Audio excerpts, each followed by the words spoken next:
If you've been watching the construction industry headlines over the past 24 hours, you will know that the government has introduced the Planning and Infrastructure Bill, heralded as the catalyst for the biggest building boom in a generation.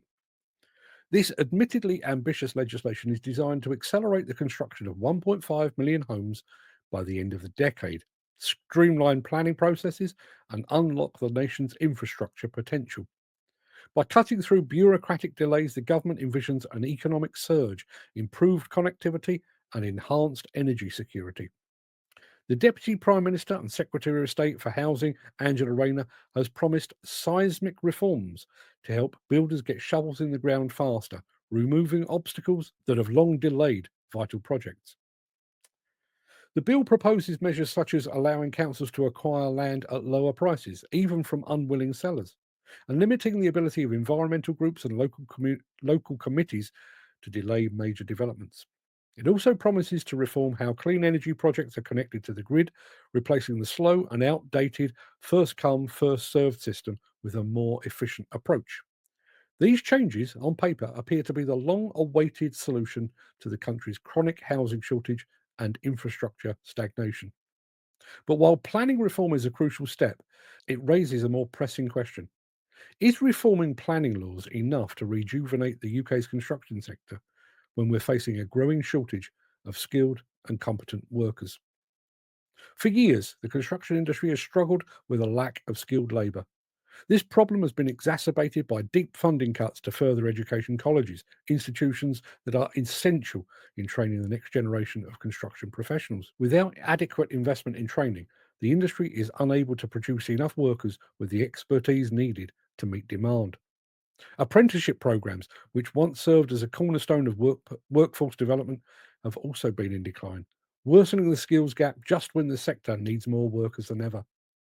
And as if that weren't bad enough, the removal of grandfather rights from experienced CSCS workers has likely pushed many into early retirement or alternative careers, further robbing the sector of valuable workers and, just as importantly, future mentors. As it stands today, Angela Rayner's plans are like a supercar concept design: sleek, aerodynamic, and potentially capable of great speeds. But thus far, she hasn't even considered the engine required to make it move. The success of the planning and infrastructure bill ultimately depends on whether there are enough skilled workers to carry out its vision.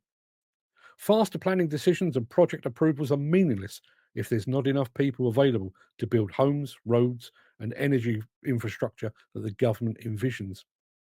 Construction productivity has remained stagnant for years, and without urgent action to address the workforce shortage, the anticipated benefits of planning reform may never be realised.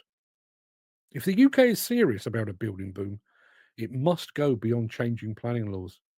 The government must invest in education and training, reversing the cuts that have weakened further education colleges and expanding apprenticeship schemes. Young people should be encouraged to pursue careers in construction with financial incentives and clear career pathways.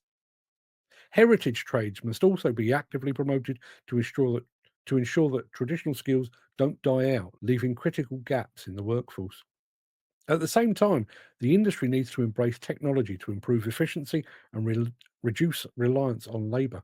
Offsite construction, digital modelling, and automation all have the potential to increase productivity, but they require a workforce that is trained in these new methods.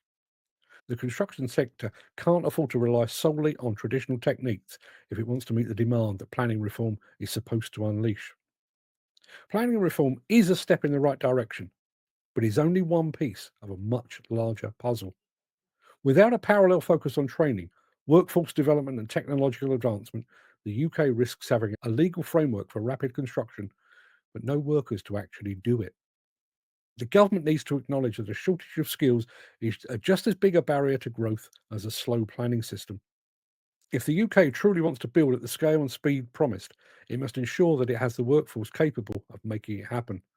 Otherwise, the planning and infrastructure bill may end up as little more than words on paper, another grand vision lost to the reality of an industry already struggling to find enough hands to do the work.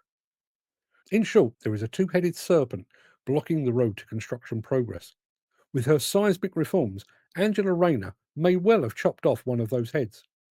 but the other one is very much alive, just waiting to bite her.